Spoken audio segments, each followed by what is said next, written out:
দুই বোনের একমাত্র আদরের ছোট ভাই মোহাম্মদ রিয়াজ মোর্শেদ অপু ঢাকার যাত্রাবাড়ি এলাকার একটি কলেজের শিক্ষার্থী। তিনি বৈষম্য বিরোধী ছাত্র আন্দোলনে চোখে গুলি লেগেছিল তার। চোখ থেকে পড়া রক্তে ভিজে গিয়েছিল অপুর পুরো শার্ট। রক্তাক্ত ভাইকে হাসপাতালে নিতেও দেয়া হয় বাধা। ছাত্র আন্দোলনের শুরু থেকেই ছিলাম আমরা, আমাদের শনিয়াকড়া থেকে কাজা থেকে প্রথম থেকেই চেষ্টা করতেছিলাম। 17 তারিখে আমি একটু গুলিবিদ্ধ হয়েছি, পিঠে ছড়া গুলি লাগছে প্রায় 23টার মতো। সেগুলি আমি রাতের 2টা বাজে যখন বাসায় যেতে পারছি, তখন বাসায় যাওয়ার পর আমাকে এই গুলিগুলো বাসা থেকে আমার বড় বোন বের করে দিছে। আমি পুনরায় আবার 18 জুলাইতে এই আন্দোলনে যোগদান করছি যাত্রাবাড়িতেই। তো আমার চোখে গুলিগুলা আমার ডান চোখে লেগে যায়, 3-4টা আমার কপালে, মাথায়, এখানে আবার গুলি লাগে। 18 জুলাই রাতে গুলি লাগছে, সেই সাথে একটা গুলি আমার চোখের ভিতরে ঢুকে গেছে। স্যান্ডেলিনা সো, রূপচর্চায় আভিজাত্য। যাত্রাবাড়ি থেকে জাতীয় চক্ষু বিজ্ঞান হাসপাতালে নেওয়ার পথে রক্তাক্ত অপুকে রিকশা থেকে জোর করে টেনে নামায় স্থানীয় আওয়ামী লীগ ও ছাত্রলীগের নেতাকর্মীরা। সে সময় ভাইকে বাঁচাতে তাদের পা জড়িয়ে ধরেছিল অপুর দুই বোন।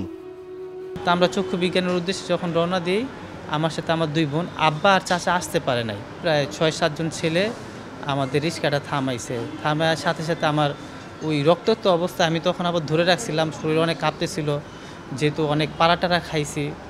হ্যাঁ, তো আমাকে টান দিয়ে রিক্সার থেকে ওই অবস্থা, আমি একজন আহত দেখতেছি, আমার শরীরে অনেক রক্ত, ব্লাডিং হচ্ছে, চোখ দিয়ে ব্লাডিং হচ্ছে অবস্থা। আমি রিক্সা থেকে নামে আবার ঘাড়ে একটা থাবড় মারছে, হ্যাঁ, আরও হ্যাস্ত করছে। তখন আমার দুই বোন সাথে রিক্সা থেকে নেমে চিল্লাচিল্লি করছে, কান্নাকাটি করছে। তো এক পর্যায়ে আমরা অনেক কান্নাকাটি, বড় বোন সবাই মাফ চাইতেছিল, আমিও মাফ চাইতেছিলাম যে ভাই আমি কখনো এগুলোর মধ্যে ছিলাম না। একটি চোখের ভেতর এখনো গুলি ঢুকে আছে অপুর, যার ফলে ইনফেকশন ছড়িয়ে পড়েছে অপর চোখেও।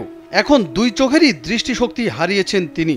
আমার ডান চোখে ইনফেকশন হয়ে যাওয়ার কারণে এখন আমি বাম চোখে ফ্যাকাশে দেখি, বাম চোখে পুরোপুরি দেখতে পাচ্ছি না। প্রথম দিন শরীরে রাবার বুলেট নিয়ে ঘরে ফিরেছিল অপু। এরপর বাবা মায়ের নিষেধ উপেক্ষা করে পরের দিন আবারও বাসা থেকে পালিয়ে আন্দোলনে যোগ দেন তিনি।